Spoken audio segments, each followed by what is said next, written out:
how to share posts to your story on Facebook.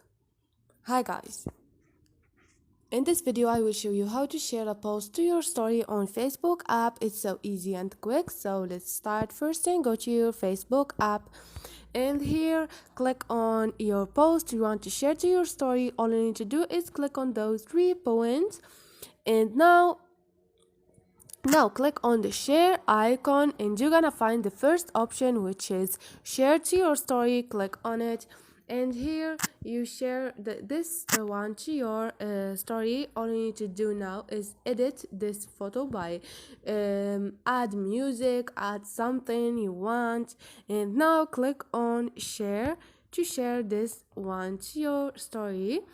Now click on OK, and now this is it. And this is it, guys. Hope this video was helpful to you. If you like the video, don't forget to subscribe and like.